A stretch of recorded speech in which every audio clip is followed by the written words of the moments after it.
Assalamualaikum warahmatullahi wabarakatuh. Yang terhormat Ibu Rona Majida, SMAK, dan Ibu Yustitia Asmaranti, SE MSc PhD, selaku dosen pengampu mata kuliah akuntansi keberlanjutan. Di sini, saya dan rekan saya akan mempresentasikan hasil project based learning kami, yaitu analisis laporan keuangan keberlanjutan pada PT Semen Batu Raja Tbk. Sebelum saya dan rekan saya memulai presentasi ini, izinkan saya untuk memperkenalkan diri saya sekaligus rekan-rekan saya. Perkenalkan, nama saya Ahmad Zufar Enjiro dengan ujung NPM 034.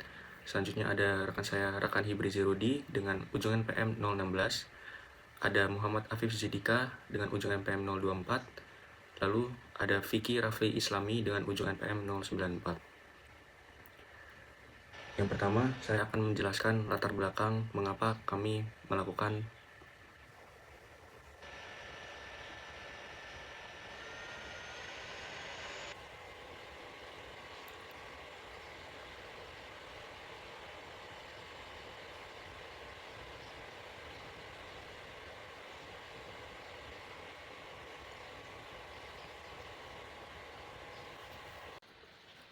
Yang pertama, apa latar belakang kami melakukan analisis kepada PT Semen Batu Raja Tbk? Kesadaran global terhadap keberlanjutan membuat investor kini melihat tidak hanya kinerja finansial, tetapi juga dampak lingkungan dan sosial perusahaan. Industri semen, termasuk PT Semen Batu Raja Tbk, memiliki peran penting dalam pembangunan, namun juga menimbulkan emisi dan penggunaan sumber daya yang besar. Karena itu, laporan keberlanjutan yang memuat aspek environmental, social, and governance atau ESG menjadi penting untuk menilai pengelolaan energi, limbah, keselamatan kerja, serta tata kelola perusahaan. Melalui berbagai indikator seperti emisi karbon, efisiensi air, dan tingkat kecelakaan kerja, laporan ini memberikan gambaran komitmen perusahaan terhadap praktik berkelanjutan. Analisis dilakukan untuk menilai sejauh mana PT Semen Batu Raja Tbk mengintegrasikan prinsip keberlanjutan dalam strategi bisnisnya, serta bagaimana kekuatan arus kas operasional mendukung transisi menuju operasi yang lebih hijau. Selanjutnya, pembahasan akan dijelaskan oleh rekan saya, Rakan. Baik, di sini saya akan menjelaskan isu konseptual di mana isu keberlanjutan PT Semen Batu Raja ini mencerminkan tantangan besar industri semen sebagai sektor beremisi tinggi, mulai dari tekanan penurunan emisi karbon, transisi energi, hingga penerapan ekonomi sirkular.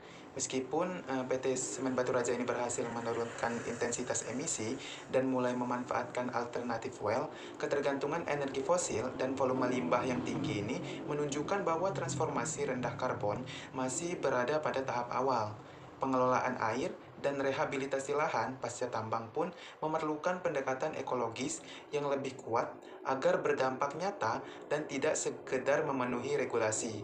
Nah, dalam kondisi industri yang mengalami oversupply ini, Semen Batu Raja dituntut menjaga keseimbangan antara efisiensi produksi dan stabilitas kinerja lingkungan. Oleh karena itu, inovasi teknologi, tata kelola ESG yang konsisten, serta komitmen terhadap dekarbonisasi menjadi kunci bagi keberlanjutan perusahaan ke depan.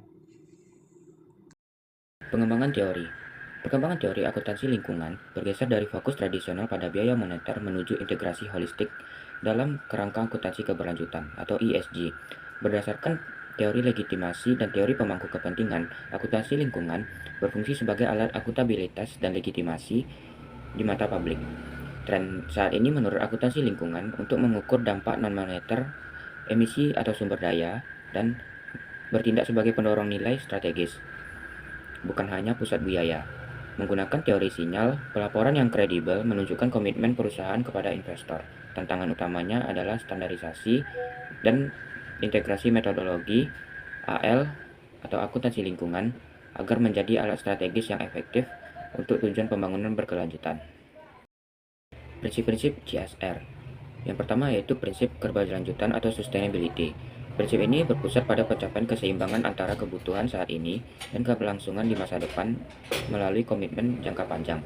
Implementasinya mencakup penerapan visi dan misi strategi berkelanjutan yang terintegrasi, upaya dekarbonisasi aktif yang ditunjukkan dengan penurunan indeks penggunaan klinker dari 63% menjadi 59% untuk mendukung program net zero karbon.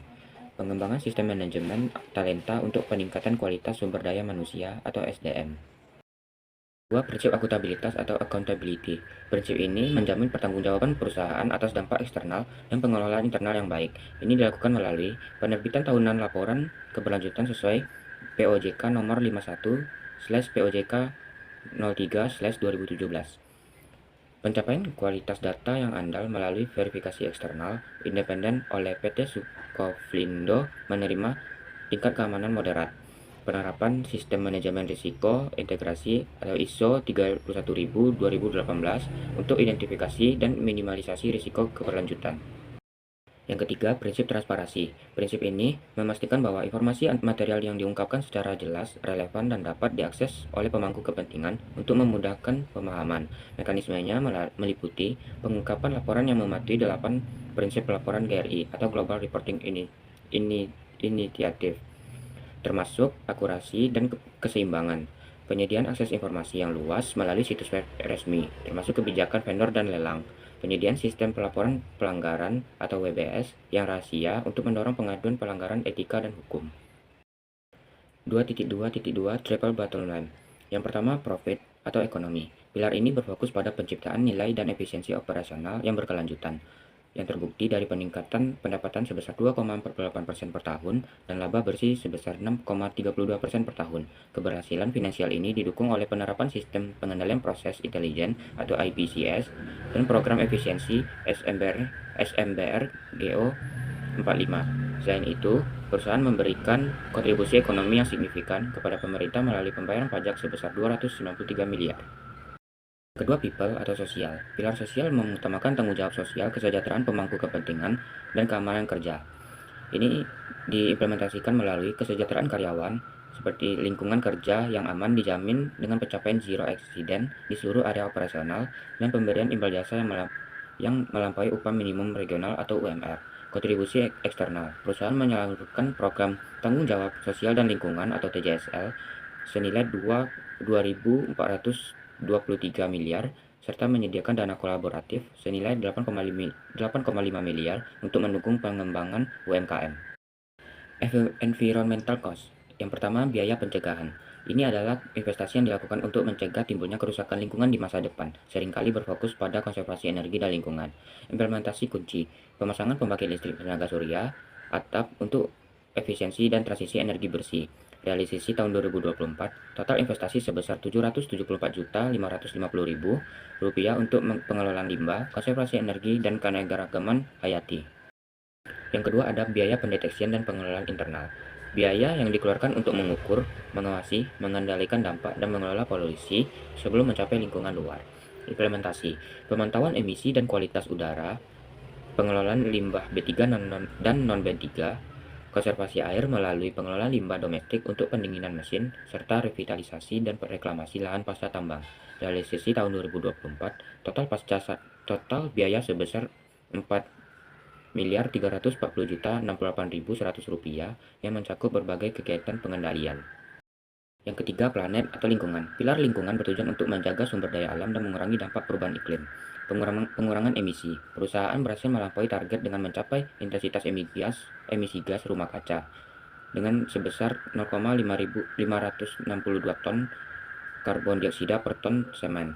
Efisiensi dan daur ulang. Upaya ini didukung oleh pemanfaatan limbah industri sebagai bahan bakar alternatif dengan tingkat substitusi panas mencapai 3,18%. Pelestarian energi terbarukan. Perusahaan melaksanakan reklamasi lahan pasca tambang seluas 46,88 hektar menggunakan teknologi PLTS atap untuk efisiensi energi dan mempertahankan status kepatuhan lingkungan proper green. Yang ketiga, biaya kegagalan eksternal. Biaya ini timbul dari kegagalan pengendalian yang berdampak pada lingkungan di luar batas perusahaan, seperti denda atau sanksi. Kinerja kepatuhan. Perusahaan menunjukkan komitmen terhadap kepatuhan lingkungan melalui kinerja proper green. Realisasi tahun 2024, tidak ada denda atau sanksi non-moneter yang dicatat, menunjukkan keberhasilan pengendalian lingkungan. Kita masuk ke environmental performance, di mana kinerja iklim dan emisi itu tuh ada indeks konsumsi klinker turun dari 68 menjadi 67%, yaitu intensitas emisi GRK yang mencapai 0,56 ton. ton semen ekuivalen. Nah, kemudian kinerja energi dan material yang digunakan itu tuh pemanfaatan limbah yang dimanfaatkan kembali itu sebagai substitusi bahan itu tuh jauh lebih besar daripada yang dibuang, yaitu 3,64 ton. Jadi substitusi bahannya itu ada 155.000, sangat jauh dari pembuangannya. Kemudian nomor 3, di mana konservasi dan kepatuhan lingkungan. Ini nih semen Batu Raja ini sangat patuh sampai Kementerian LHK memberikan penghargaan berupa kinerja lingkungan mendapat predikat proper green.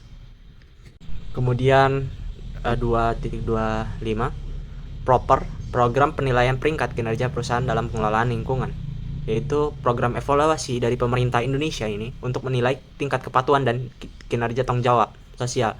Kayak tadi itu dapat sertifikat berupa dia green itu. Kemudian peran proper ini jadi si perusahaan ini berlomba-lomba untuk meningkatkan kepatuhannya lewat dari standar ini, sehingga banyak investasi yang datang. Dan dampak proper ini terhadap reputasi dan keuangan dari itu ada akses pendanaan dan nilai perusahaan yang akan bakal semakin tinggi. Selanjutnya, pada bagian 2.3 ini, saya akan menjelaskan penilaian Environmental Conservatory Cost PT Semen Batu Raja terbuka berdasarkan seluruh tabel yang tersedia. Tabel-tabel ini menggambarkan bagaimana perusahaan itu mengalokasikan biaya dan mengelola dampak lingkungannya sepanjang tahun 2023 dan 2024. Pertama, dari tabel biaya investasi lingkungan terlihat bahwa pada tahun 2023, realisasi anggaran mencapai sekitar 97%, lalu meningkat menjadi 100% pada 2024. Ini menunjukkan bahwa perusahaan ini sangat konsisten dalam memperkuat fasilitas dan teknologi lingkungan, mulai dari pemasangan alat pengendalian emisi hingga investasi konservasi energi. Selanjutnya, tabel biaya pengendalian lingkungan menunjukkan adanya peningkatan signifikan jika pada 2023 realisasinya hanya sekitar 75%, pada 2024 meningkat menjadi hampir 98%. Artinya perusahaan semakin mampu menjalankan aktivitas pengendalian limbah, pemantauan emisi, dan pemeliharaan fasilitas lingkungan secara lebih optimal. Kemudian, tabel timbulan limbah memperlihatkan bahwa limbah B3 internal dan eksternal meningkat pada tahun 2024, tetapi sebagian besar berhasil dimanfaatkan kembali.